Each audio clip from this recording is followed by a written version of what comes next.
buenas tardes, querida teleaudiencia de TLV1.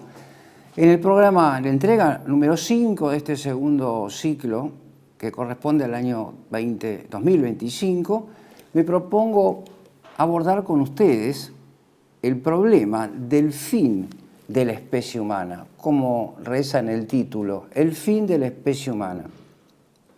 Quisiera aclarar que el contexto al cual me refiero es el de la filosofía política y no exclusivamente el teológico, aunque la connotación teológica es evidente y habrá de tener lugar alguna referencia en ese nivel de reflexión. El fin de la vida humana tiene que ver hoy, en cuanto me interesa entregarles, con el proceso que venimos examinando, el proceso teológico-político, el proceso gnóstico de la Cuarta Revolución Industrial, cuyo marco de realización histórico-temporal es, según vengo explicando en entregas anteriores, el contexto de lo que hoy voy a llamar no ciudades de 15 minutos, sino el urbanismo reflexivo.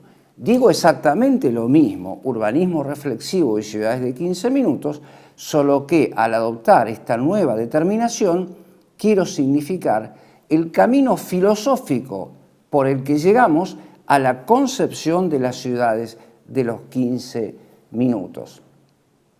Para que ustedes comprendan la vigencia, y más que la vigencia, la urgencia del tratamiento de este problema, solamente una coyuntura, una anécdota si ustedes quieren.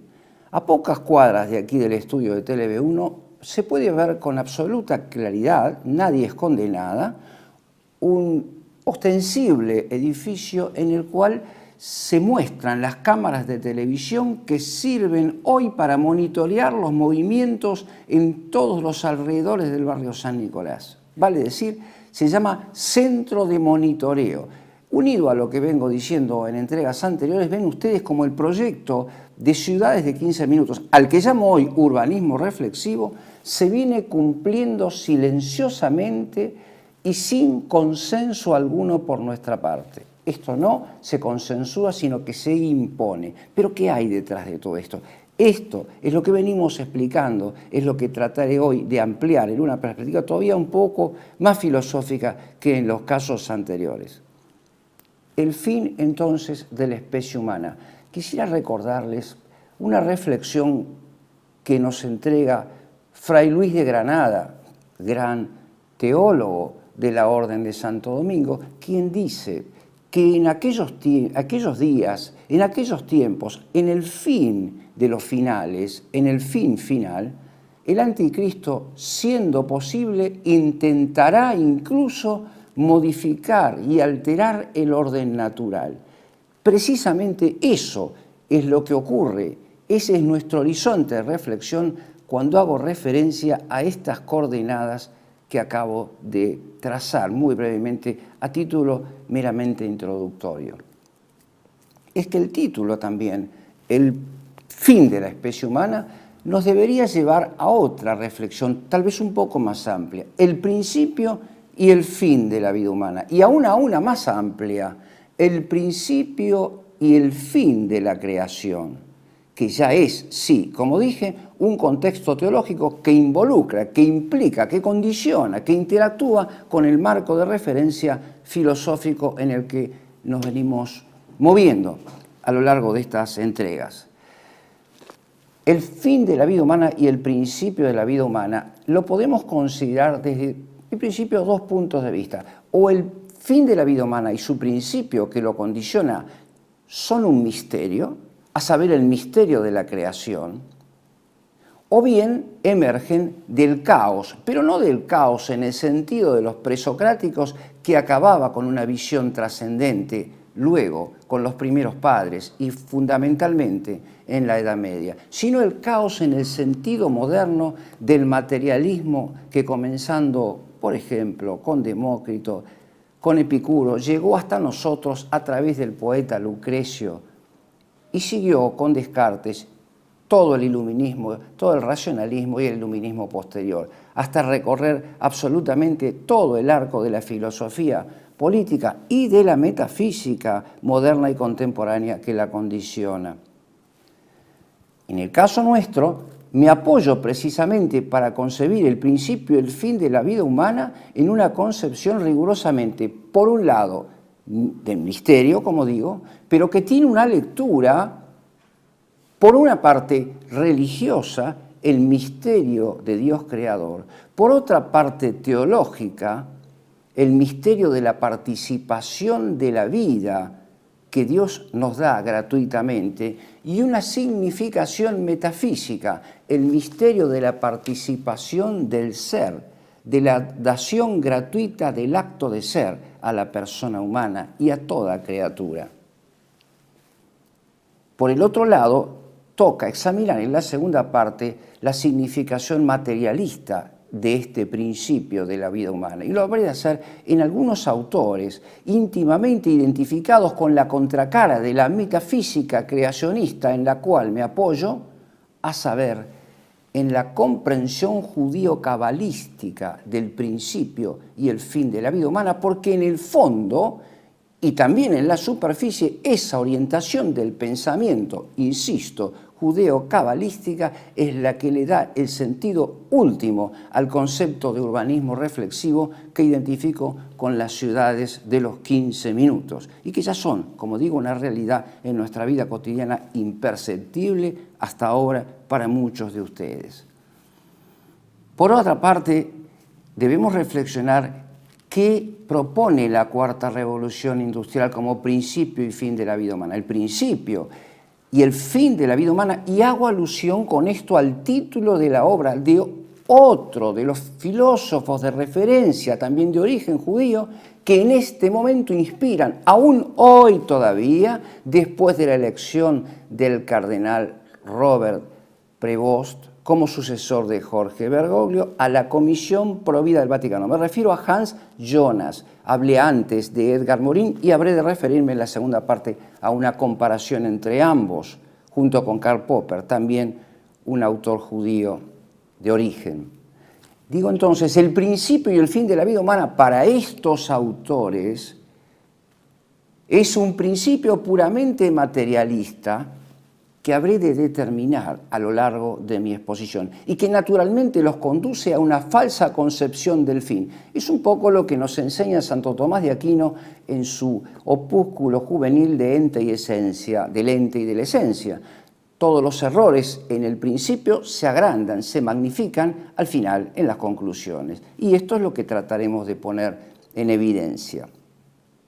Por otra parte, quisiera subrayar, cuando hablo del principio de la vida en el caso de la perspectiva católica, de la teología de base metafísica realista, me refiero a la metafísica del ser, a la participación del acto de ser. Algo dije respecto de esta reflexión en el programa anterior, cuando hablé del ente común y del ente participado, de la sustancia y de las sustancias participadas. La sustancia de la persona humana participada precisamente por el ser absoluto, que sin identificarse con él le confiere el don de la existencia, el don de la vida a través precisamente del alma intelectual, con todas sus potencias inferiores, un alma intelectual que impregna de significado, que le da vida concretamente a las potencias inferiores y no al revés,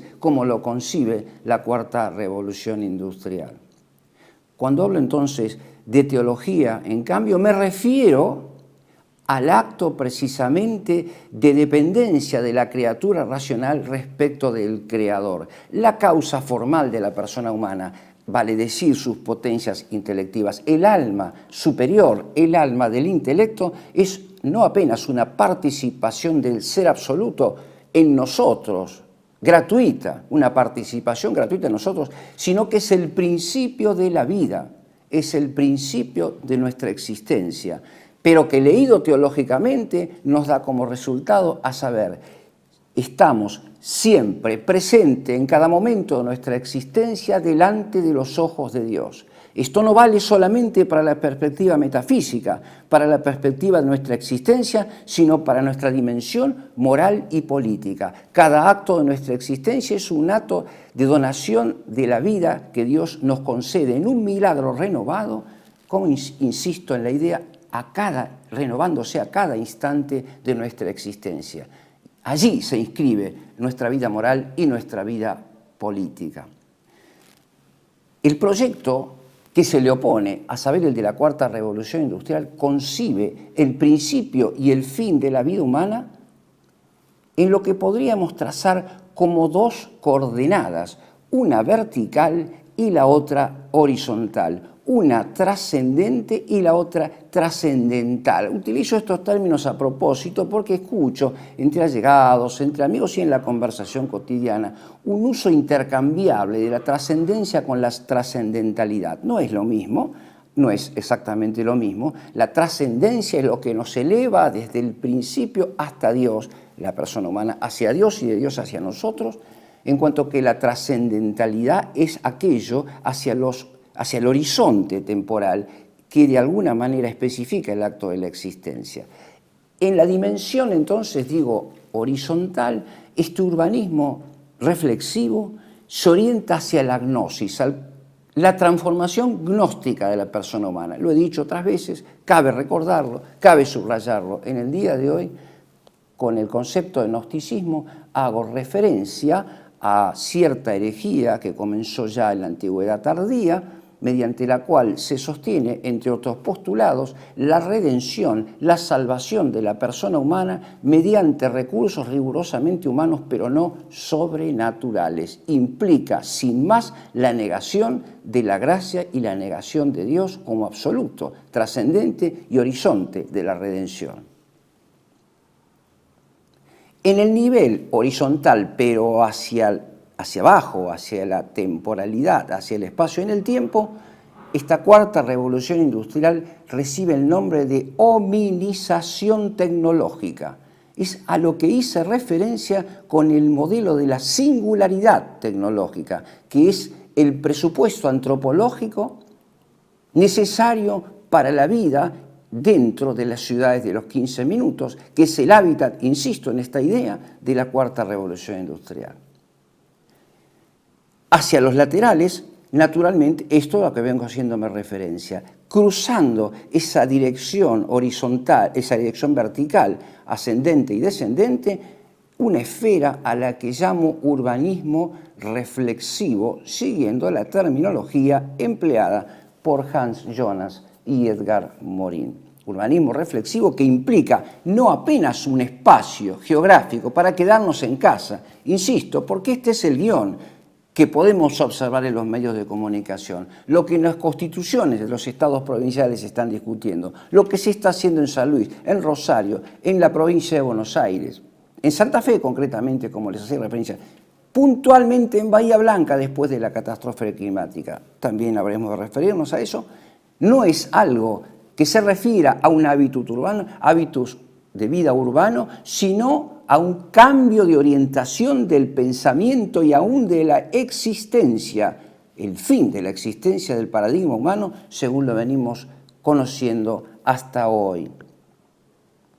Pero este problema de hacer referencia a una circularidad inmanente llamada hoy urbanismo reflexivo me lleva también a recapitular una idea que traje a colación en programas anteriores, a saber, el cotejo entre el círculo como figura geométrica perfecta, según enseña Aristóteles en su libro octavo de la física, y la circularidad inmanente que es propia del movimiento cosmológico de esta cuarta revolución industrial. Saben ustedes, para no perder en un elevado nivel de abstracción mi exposición, que el gráfico que representa por excelencia la ciudad de 15 minutos es la circunferencia. Por eso hago alusión a esta comparación.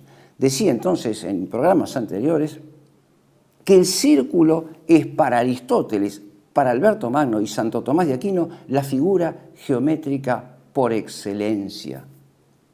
Y lo es porque es la única figura que une el principio con el fin de la figura. El principio, digo, con el fin de la figura. Y es una figura perfecta porque en el sentido teológico une a Dios creador como Dios fin último de la creación. Y en el sentido metafísico porque une al ser, a las criaturas y a la perfección que alcanzamos las criaturas toda vez que tenemos de referente en el horizonte al ser, al ente divino perfecto. ¿Qué es lo que nos opone la cuarta revolución industrial? Nos opone, retomando un modelo de circularidad inmanente que comienza en la modernidad, en el punto de partida del iluminismo filosófico con el programa crítico de Immanuel Kant, o sea, una circularidad de carácter inmanente que comienza en el hombre y que termina en el hombre. En aquel hombre comienza que niega las esencias, ese registro de Dios creador en la temporalidad, en el tiempo, en el espacio, para crear de vuelta las cosas a partir de los moldes de la pura inteligencia, para moldear la vida, el comportamiento no conforme al orden de la naturaleza, que esta cuarta revolución industrial se propone alterar, sino precisamente un orden impuesto por el hombre, que va convirtiendo la política de ciencia arquitectónica en ciencia de la construcción de un nuevo orden. Esa temporalidad kantiana, ese espacio del tiempo kantiano, como lo dije y lo volveré a retomar un poco más adelante, es puramente subjetiva. Pero en todo caso, esa circularidad que es puramente racional e inmanente, da un paso más adelante y se convierte en tecnológica, porque de lo que se trata hoy entre nosotros, en el caso concreto de la cuarta revolución industrial, es de reconocer una circularidad como movimiento perfecto también, pero que comienza y que termina en lo que hoy se ha dado en llamar la síntesis superior de la inteligencia artificial. Es el invento de Sam Altman, competidor, se dice, subrayo la idea de Bill Gates, de Elon Musk, en el sentido de lo que se llama una inteligencia artificial planetaria, que ya está anticipada en el modelo del Nexus de Yuval Harari, último libro, según creo, de este propagandista, de este ideólogo, de este difusor de la cuarta revolución industrial. ¿En qué consiste esta inteligencia artificial global? En la síntesis y el control absoluto de todas las inteligencias artificiales particulares, en el control absoluto, en el ojo controlador del anticristo que, como digo, rememorando el texto de Fray Luis de Granada, pretende ahora sí, con ese ojo controlador y regulador, no apenas convertir la política, de política en bien común, en política del poder, del libido dominandi, sino además en proponer la completa alteración del orden natural y, vaya dicho con esto, del orden de la creación. Recuerdo aquellas palabras entonces de Harari el año pasado en Davos: se acabó la hora de un Dios creador, del diseño de un Dios creador, es la hora nuestra, no del hombre en general, sino nuestra en el sentido de las grandes élites de poder reunidas hoy con el título de globalismo, que pretenden imponer, un nuevo orden, un nuevo nacimiento que se concreta en esto que se ha dado en llamar el nuevo orden mundial.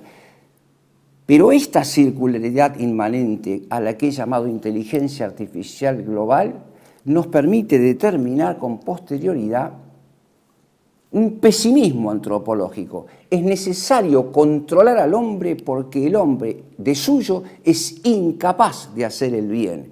Ha hecho solo el mal, ha dañado el contexto ambiental en el que vivía y luego es necesario que ceda su control, el control de su libertad a los efectos de garantizar su seguridad. En el conflicto entre libertad y seguridad ha prevalecido la seguridad y por tanto la esclavitud, y hoy agrego el fin del modelo humano según lo venimos conociendo. En un segundo momento debo tratar ahora una breve recapitulación necesaria para lo que sigue de mi desarrollo de los grandes momentos de aquel humanismo que nos conduce al modelo de la singularidad tecnológica, que es la última de 3 tesis metafísicas que también puse a consideración en el programa número 4. El de la singularidad tecnológica. Había dicho antes que existe un primer momento culminante glorioso, diría yo, del humanismo, que podríamos resumir con la frase Homo capax Dei, el hombre capaz de Dios, el hombre que vive, como enseña San Alberto Magno, entre el tiempo y la eternidad, con los pies en el tiempo y en el espacio histórico y mirando siempre hacia la eternidad, orientado hacia la eternidad, porque de allí sale y hacia allí vuelve, de allí salimos y hacia allí volvemos. En ese marco de referencia debemos hablar desde el lado antropológico de un cierto optimismo moderado. El hombre, tomando el texto de San Pablo, hace el mal que no quiere y no puede hacer el bien que quisiera realizar. El misterio de la salvación, el misterio de nuestra existencia. El hombre, como esencia que fluye en el tiempo y en el espacio, fue orientado por Dios hacia el bien, pero la propia condición humana, el registro del pecado original y las tendencias limitantes de la materia, de los afectos, de los instintos inferiores, suelen conducirnos y tironearnos hacia el mal que no queremos hacer. Por eso hablo de un optimismo moderado, que desaparece y se hace optimismo con la ayuda de la gracia santificante. En un segundo momento hablé de un humanismo del homo capax homini, vale decir aquel hombre que solo piensa en sí mismo y que por tanto solo se piensa como hombre. Este hombre ya no vivía entre el tiempo y la eternidad, sino que vive solamente en un tiempo y en un espacio que concibe como subjetivos, para llegar por último a la tercera etapa, donde se desarrolla, donde tiene lugar muy lógicamente, porque esto no es algo que se ha impuesto caprichosamente, sino que se ha derivado de los presupuestos, de las corrientes filosóficas, como digo, de la Edad Media tardía, modernidad y hasta nuestros días, de la contemporaneidad. El hombre tecnológico, el hombre de la nueva creación, el hombre que se ha singularizado, pero tecnológicamente. Y ese hombre es aquel que ha cedido su capacidad de discernimiento en aras de aquella inteligencia artificial superior, el intelecto único de los árabes, al que otra vez hice referencia en estos programas. Digo, allí ya no se puede hablar de un optimismo moderado o de un optimismo pleno, como podría ser el caso de algunas corrientes modernas, Rousseau por caso, sino de un pesimismo radical, de un pesimismo hobbesiano radical y marxista, como digo, insisto, radical. El hombre es incapaz de vivir por sí mismo y por tanto es subsumido, asumido por una entidad superior transpersonal, de la cual iremos tratando en lo que sigue. Este hombre, criatura de Dios, participado por el ser, este ente particular, se define en los términos de Boecio y de Tomás de Aquino como una sustancia individual de naturaleza racional.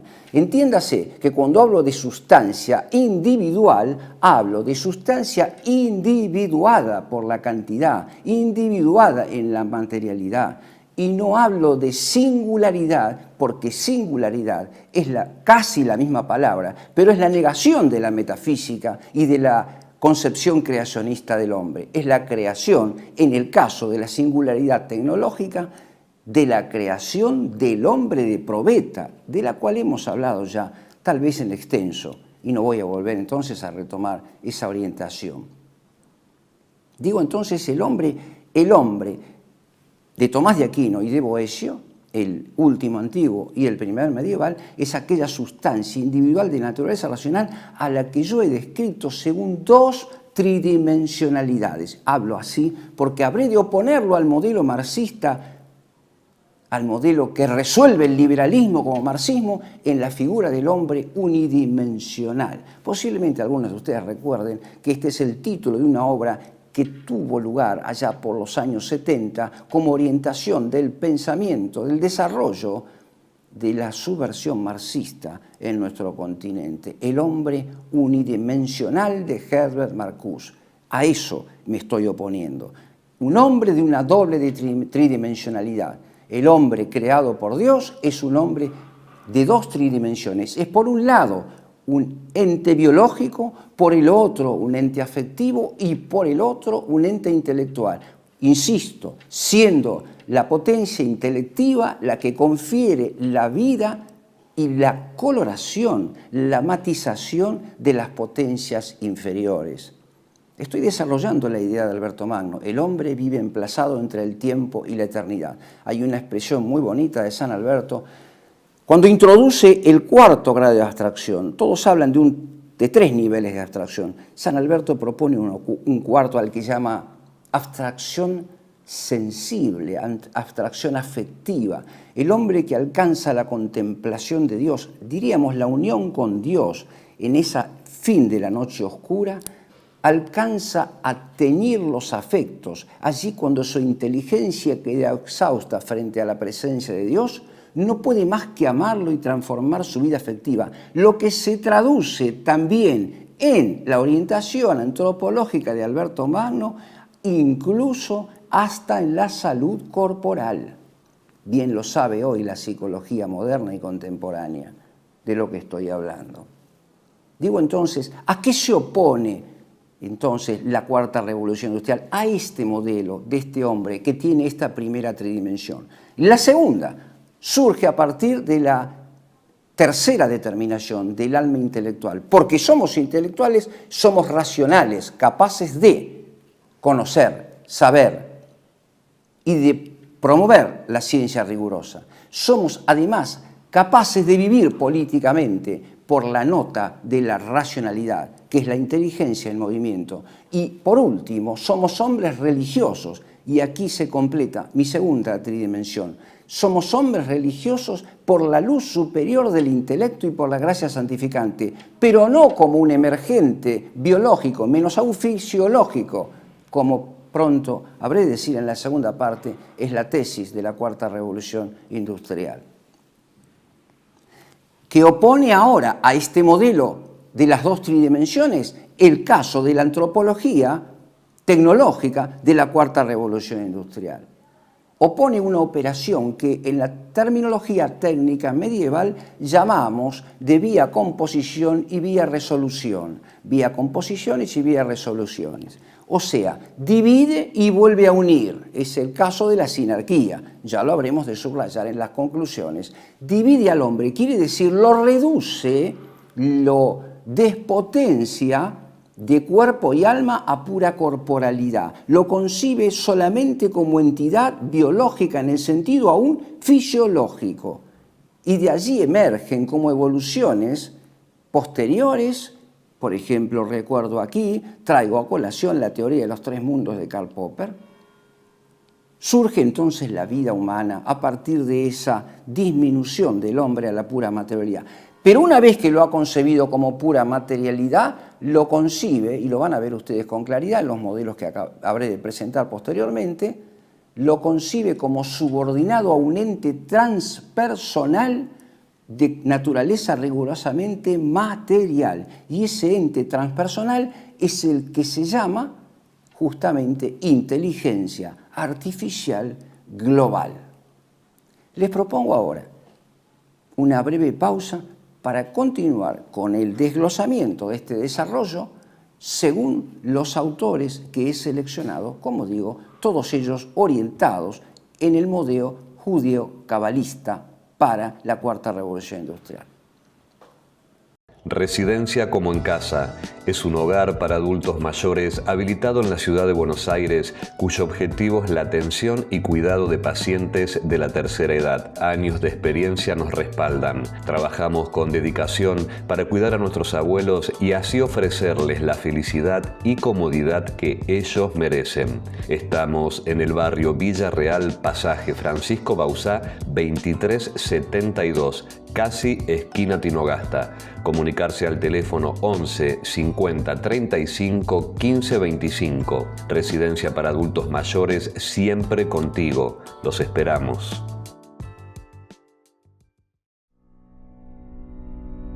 Televe1 se complace en anunciar que estará transmitiendo en su canal Televe1 Clips valiosos programas emitidos antes de la censura sufrida. El lienzo prohibido, el revés del derecho, combates por nuestra historia, disenso, historias de Malvinas, entre otros que podrán encontrar en este enlace.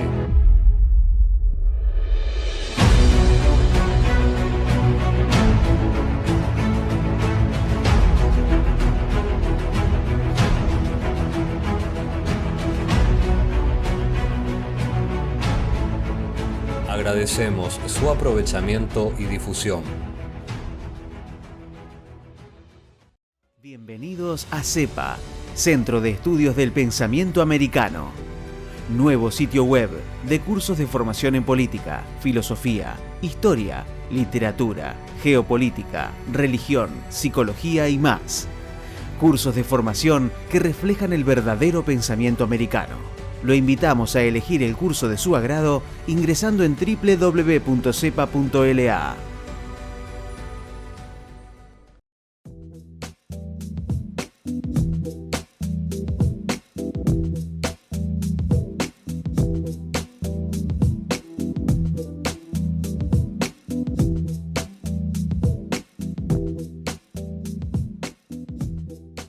Decir siempre la verdad primero tiene un precio. Dependemos de tu ayuda. TLB1, toda la verdad primero.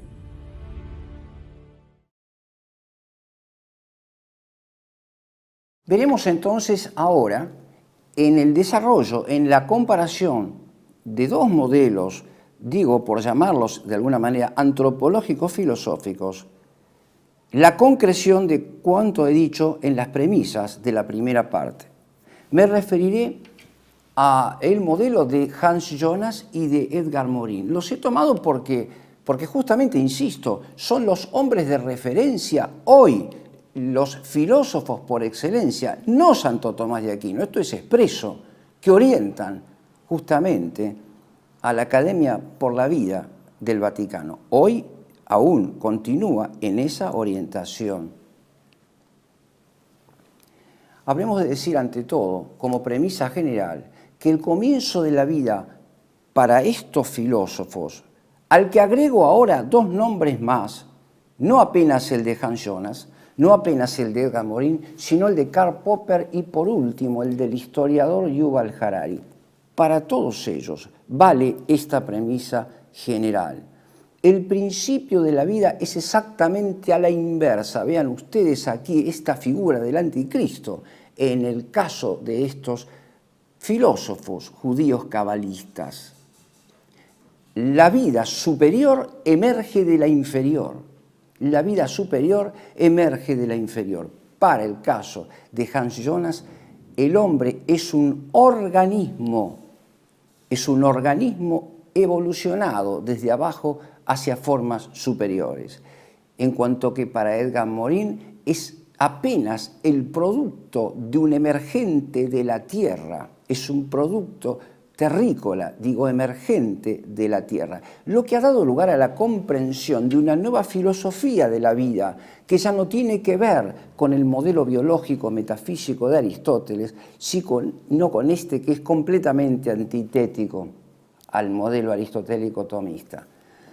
Esta filosofía de la vida ha dado lugar a la concepción de la multiplicidad, de la variedad orgánica de la vida, que es una manera renovada, si ustedes prefieren, elegante, en que la cuarta revolución industrial acaba proponiendo esa reducción, esa homogeneización, más aún, esa igualación de todos los niveles de la vida planetaria en un mismo estándar, para luego dominarla, insisto, con esa potencia superior transpersonal que es la inteligencia artificial global, inteligencia artificial universal. El invento último de este señor Sam Altman, junto con otros, naturalmente. Vamos a tratar en primer lugar el problema del principio de la vida en Hans Jonas, para posteriormente abordar el caso de Edgar Morin. Para Hans Jonas, el caso del principio de la vida es la concepción de la vida como pura materialidad controlable. La pura materialidad es sujeto de control. Es un viejo tema ya tomado de la filosofía antigua, ya lo he dicho también en otros programas. La vida, y esto es lo nuevo, es un experimento. La vida es un experimento que puede cambiar, de final abierto. Lo he dicho también, porque estos mismos adjetivos son utilizados mucho después por Klaus Schwab para referirse al todo de la Cuarta Revolución Industrial. un proceso en evolución abierta, de final incierto. El hombre, para decirlo en pocas palabras, puede ser objeto de transformaciones, incluso biológicas, ad infinitum. Podríamos decir que poseemos la vida ad experimentum, lo que en lenguaje jurídico podría traducirse de otro modo. Poseemos la vida en condición suspensiva. Incluso se puede interrumpir, y esto lo admite la Convención Provida del Vaticano al admitir la eutanasia. Toda vez que la interrupción de la vida en el antes de la concepción, durante la concepción o después esté justificada por el concepto de sostenibilidad ambiental o de sociabilidad, que equivale aproximadamente a lo mismo en el plano sociológico. Poseemos entonces la vida como experimento y sometida a lo que Darwin va a llamar la condición beta, vale decir, a una mutación constante, insisto, sin un fin previsible. El hombre es, en la terminología de Hans Jonas, un factum polar. Es un factum polar, yo diría tripolar. Vean ustedes el contraste con lo que he dicho en la primera parte. Es un factum polar porque siempre oscila entre polos. Estas determinaciones me obligan a proponerles una perspectiva histórico-filosófica y una sistemática, como corresponde después de la dimensión histórica. Como sabemos, la historia y la filosofía nos enseña que hay una concepción bipolar, dualista y lemórfica, para hablar con más propiedad aristotélica, que entiende al hombre según la definición que di al principio y al fin de la segunda parte. El hombre es sustancia individual, cuerpo y alma de naturaleza racional. La materia y la forma, el cuerpo y el alma superior y las potencias superiores del alma. Pero la historia del pensamiento precedente y posterior lo ha dividido en dos grandes monismos. Ha disuelto esta unidad ilemórfica en dos grandes monismos, que retoma Hans Jonas para su análisis. El monismo materialista, insisto, aquel que comenzando con los presocráticos concebía el principio de todas las cosas a partir del agua, el fuego, el aire, etc., o en el caso de Demócrito y Epicuro como átomos, como la atomicidad y el mecanicismo, pura materia, que inspiró tanto al pensamiento libertario y marxista, porque en esto ambos poseen la misma raíz, reitero, en el monismo materialista. No vivimos, para que lo entiendan mejor, los argentinos bajo el régimen soviético antiguo de la posguerra. Vivimos bajo el monismo materialista de la misma raíz que el soviético, solo que ahora se llama libertario. Es exactamente lo mismo. Son dos totalitarismos de signo diferente, de nombre diferente, pero que reconocen la misma raíz anticristiana y materialista. Se le opone, según el guión de Hans Jonas, el llamado materialismo idealista, que comenzando con el programa crítico de Kant, lo continuó y lo perfeccionó, lo llevó hasta su cúspide Hegel en el llamado espíritu absoluto. Me propongo aquí ofrecerles una modificación a la tesis de Hans Jonas. El monismo idealista de Hegel no es más que también un monismo materialista, porque como bien dice y corrige Feuerbach posteriormente, el idealismo absoluto, el espíritu absoluto de Hegel no es más que un emergente del hombre justamente carente y necesitado. Es la condición humana. Esto está en la quinta esencia del marxismo. Y aquí hay más lógica que en el idealismo puro de los hegelianos. Justamente esa idea de espíritu absoluto es una alquimia que emerge también de la pura condición fisiológica de la persona humana. Hice referencia en otros programas a que en verdad esta concepción fisiológica del intelecto, de la racionalidad y la actividad de la inteligencia está en Descartes ya. A propósito del caso de la glándula pineal. Digo entonces, esta es la perspectiva histórica. Me permito ahora una clasificación sistemática. en los términos de una metafísica de la plenitud del ser, que es la que expliqué en la primera parte, la criatura racional, dotada del acto de la existencia, del actus essendi, por Dios creador, por el ser absoluto que existe por sí mismo, frente a la metafísica de la nada, si es que podemos hablar, digo, de una metafísica de la nada, por ejemplo, en el caso de Nietzsche. En esos términos, propongo esta clasificación. O bien, ese factum polar se presenta frente a la metafísica del ser o a la metafísica de la nada. La metafísica del ser, o es la metafísica del ser aristotélico tomista, o es la metafísica del Dasein heideggeriano, del ser puesto allí, del ser dejado en la existencia sin otra referencia que la propia mismidad del yo personal. Es el caso del existencialismo y todas sus formas, hasta el ciberexistencialismo, en el que se encuadra este hombre singularizado tecnológicamente al que vengo reseñando y que debe vivir en las ciudades de 15 minutos, como lo habré de decir para concluir. Digo entonces, este factum polar es un hombre bipolar también para Hans Jonas, un hombre que es pero que no es al mismo tiempo. Aquí tienen todo Hegel en estado puro. Es un hombre que no siendo se afirma como no ser. Es un poco aquel esquema de Yin-Yang, ¿no? Que lo que es y no es se afirma recíprocamente, son relaciones de orden. Es el hombre que para ser necesita fusionarse en una entidad transpersonal, dejar de ser sí mismo. Aquí está ubicado el tema de mi exposición del día de hoy. El hombre que quiere ser debe negar su existencia fusionándose holísticamente a un todo material que es el todo de la cuarta revolución industrial, que es el todo de ese nuevo pléroma, ese pléroma no paulino, sino gnóstico, materialista e inmanentista, que es la inteligencia artificial global, que son los sistemas cibernéticos.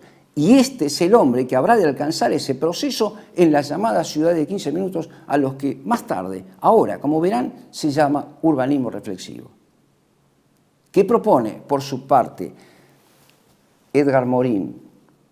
Edgar Morin nos va a proponer la idea de que el hombre es un emergente de la tierra, también un hombre que vive en cierta polaridad contradictoria, es un ser que no es y que para no ser debe ser y que para ser debe negar su existencia. Solo que en el caso de Morin a este proceso se lo llama complejidad.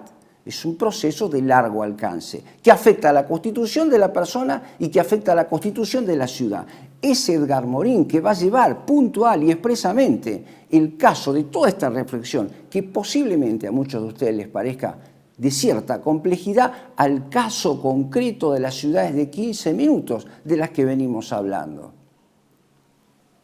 Porque allí es donde se afecta la entidad personal, allí es donde es necesario un hombre tecnológico que sea capaz de vivir y de convivir en unas nuevas comunidades de multiplicidad de seres, donde hay algoritmos que conviven con las personas humanas, donde las máquinas avanzan sobre los hombres, para lograr, digo, esa superación de la condición humana en una cierta superhumanidad que le conferiría salud y una vida más duradera, borrando el registro del pecado original por la operación de la ingeniería genética.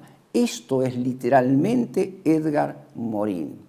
Edgar Morin va a decir que la complejidad de la persona humana está dada por su ser que se afirma con la negación del ser mediante su fusión holística en la circularidad de las ciudades de 15 minutos.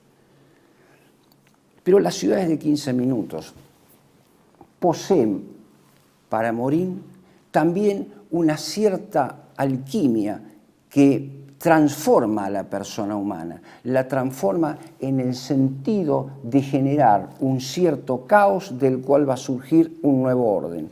Es lo que yo decía en programas anteriores. Se trata aquí de la indebida transposición de una ley que corresponde a la física a la ley que corresponde a la vida humana. Me refiero al caso del segundo principio de la termodinámica. El orden tiende a su destrucción y entonces se requiere, se hace necesaria la intervención de la inteligencia superior para corregir el desorden de la naturaleza provocado por la creación divina. Esto es exactamente el programa de Morin. Esta complejidad va a recibir el nombre de cierto remolino que es climático, que es vegetal, que es humano, que es animal, que es económico y hasta cosmológico. Cuando hablo de remolino tomo exactamente las palabras del autor.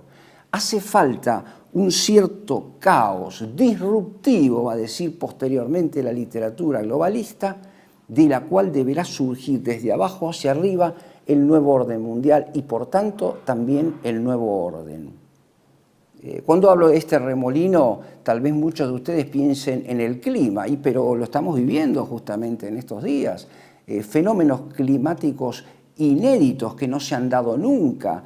Y bueno, surgen allí explicaciones que naturalmente los globalistas denostan como paranoicas, etcétera, pero no debemos dejar de prestarles atención.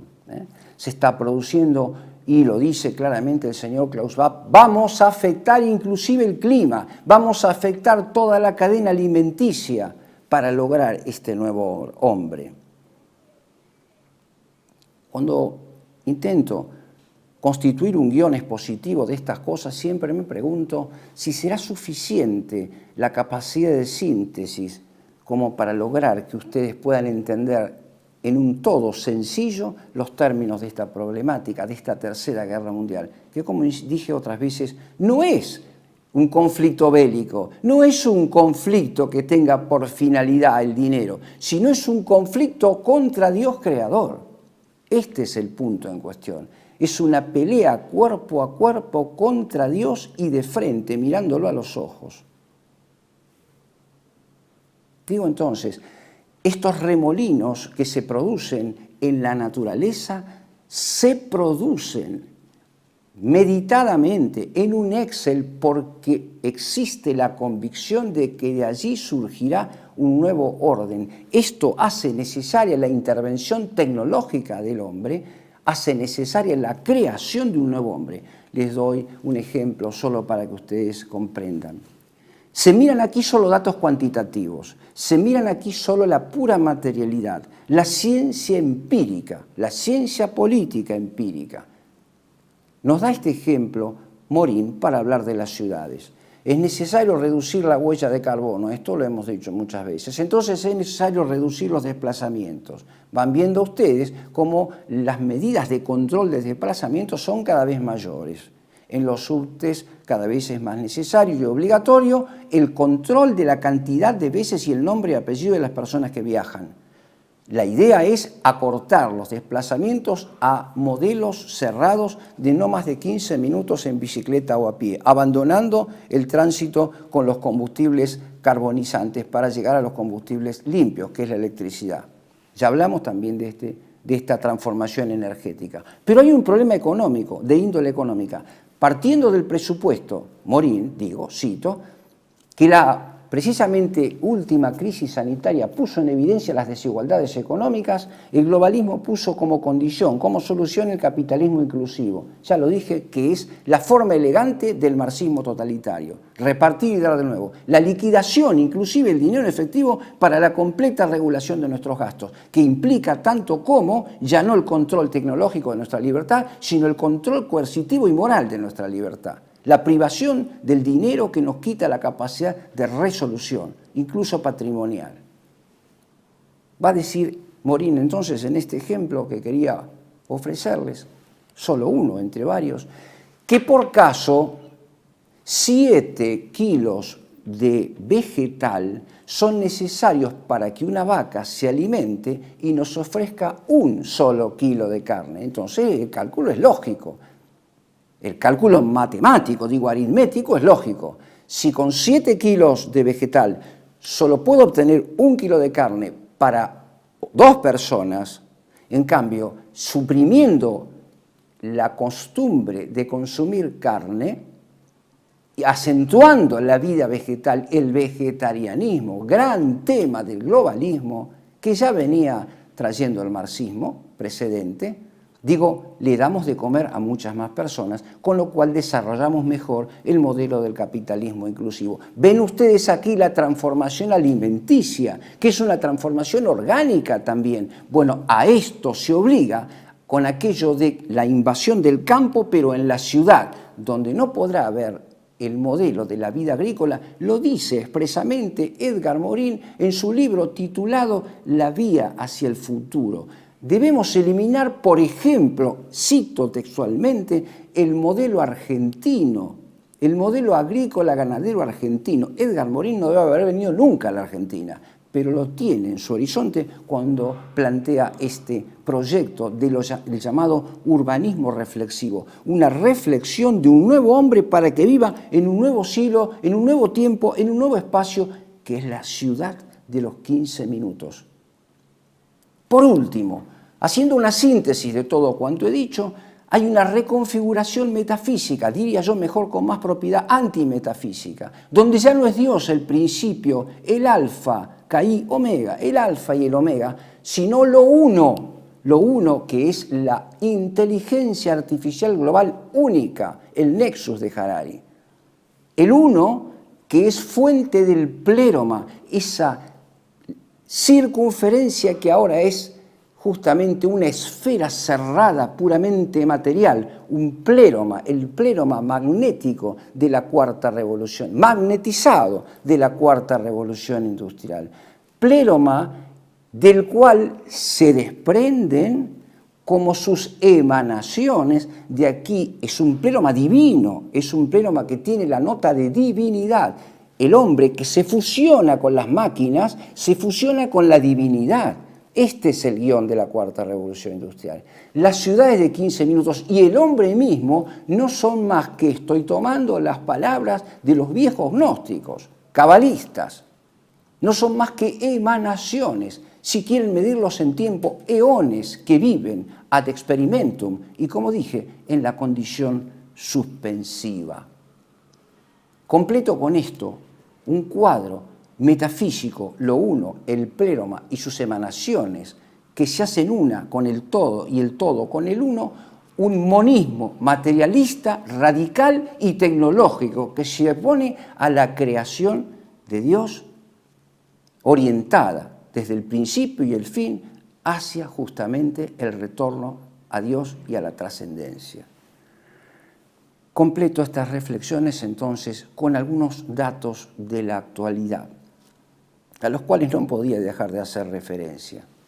Hemos vivido en los últimos días algo que toca, que roza de pleno en el elevado nivel de nuestra vida espiritual, de nuestra vida religiosa, que es el nivel más elevado de mi segunda tridimensión de la persona humana. Ha sido elegido en los últimos días, desde mi último programa hasta hoy, el cardenal Robert Prevost como sucesor de Jorge Mario Bergoglio.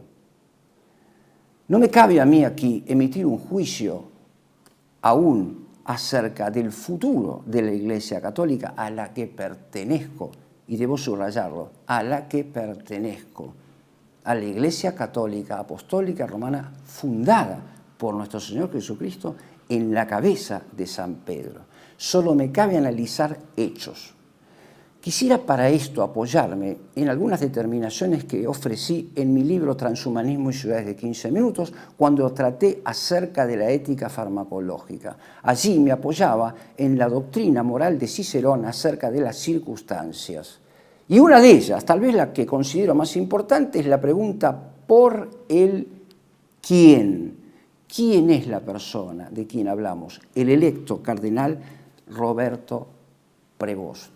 ¿Quién es? ¿Cuál es su patrimonio espiritual? ¿Cuáles son sus conversaciones, sus centros de interés, sus relaciones, sus temas determinantes antes y ahora, antes y después? Debo decir, con respeto a la perspectiva del futuro que solo está en manos de la providencia, que cuanto observo no me permite más que concluir que estamos frente a una manifiesta línea de continuidad con la orientación espiritual de Jorge Mario Bergoglio.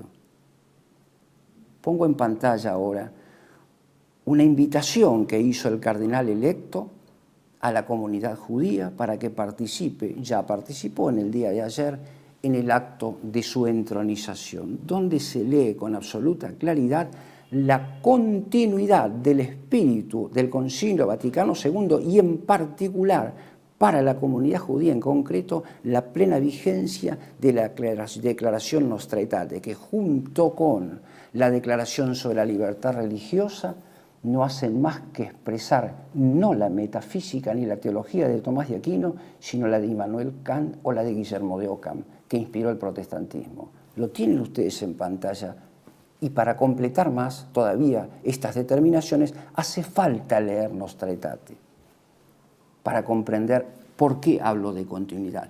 Justamente con la reafirmación del espíritu del concilio que ha dejado como herencia Jorge Bergoglio en aquel documento último suyo titulado El Obispo de Roma, todos los demás concilios deben interpretarse a la luz del Concilio Vaticano II, que no es, como se cree equivocamente, un concilio de carácter puramente pastoral, sino que es un concilio dogmático por excelencia, porque reúne todas las notas de las pronunciaciones ex cátedra. Lo dice el principio y el fin de cada una de sus constituciones y sus declaraciones. Solo falta leerlo. Yo, Pablo, obispo de Roma, ordeno, junto con todos los obispos y en el Espíritu Santo, tales y cuales prescripciones, todas las del Concilio Vaticano II, para todos los católicos. Eso es una declaración sin más dogmática. Todo debe entenderse a la luz del Concilio Vaticano II. Pero el Concilio Vaticano II, por contradictorio que parezca, es el elenco más radical de las herejías modernas y contemporáneas. Es la declaración de principios, es la partida de nacimiento del modernismo que a los ojos de San Pío X es la peor de todas las herejías. Todo cuanto el cardenal electo pueda decir debe completarse y debe leerse a la luz del Concilio Vaticano II, porque ese es un marco de referencia habitual. ¿Quién es el cardenal electo? Es un hombre profundamente comprometido con la causa ecologista de la Cuarta Revolución Industrial. Vean ustedes el video que pongo en pantalla para ir cerrando estas conclusiones. Il 20 agosto del 2021, Monsignor Robert Prevost invitava tutti ad aderire alle campagne di vaccinazione di massa, senza mancare di citare Bergoglio e il suo atto d'amore.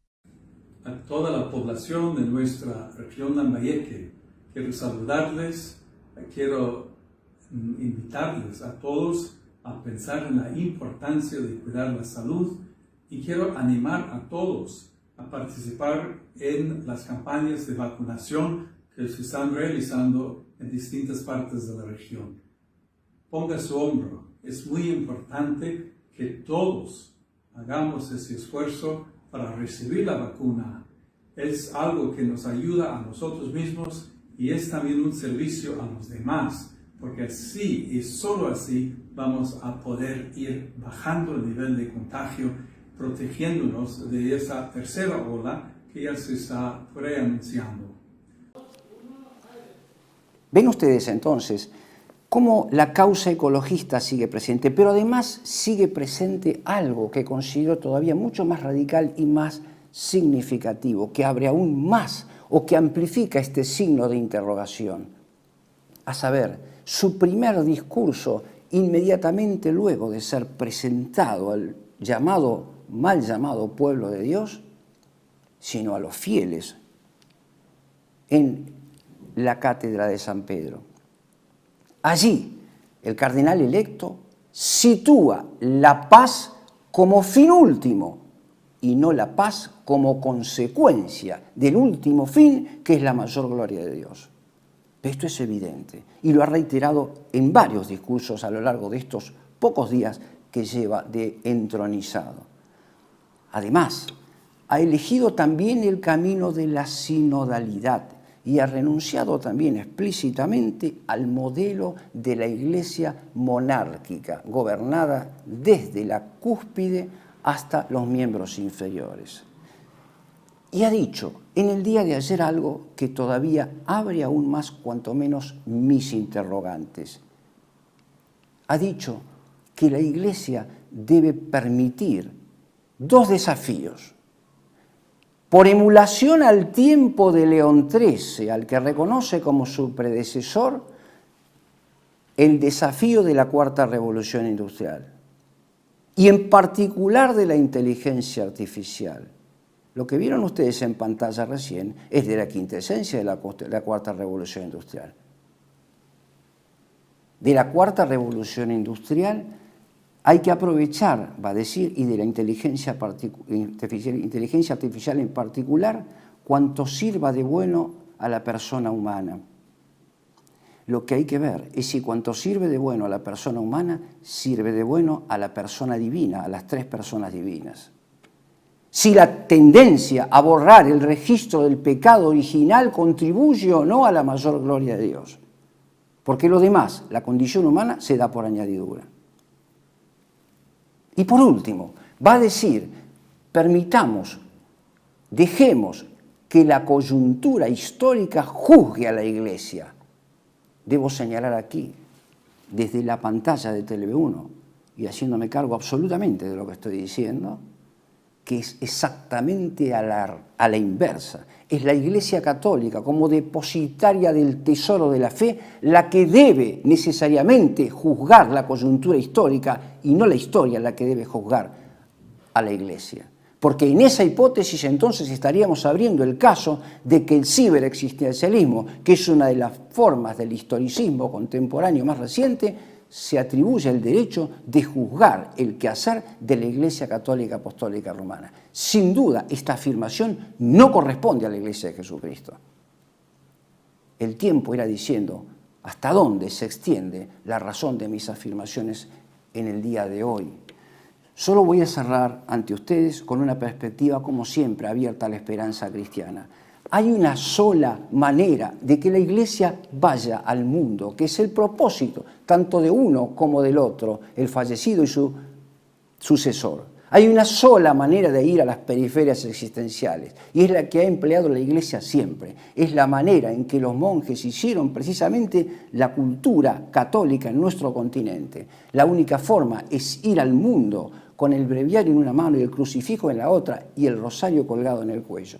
He visto en los últimos días un espectáculo tremendo, donde se ve el contraste de la Cuarta Revolución Industrial con el modelo de la creación de Dios. Una mujer en una plaza, en un barrio porteño, abrazada fervientemente a un árbol.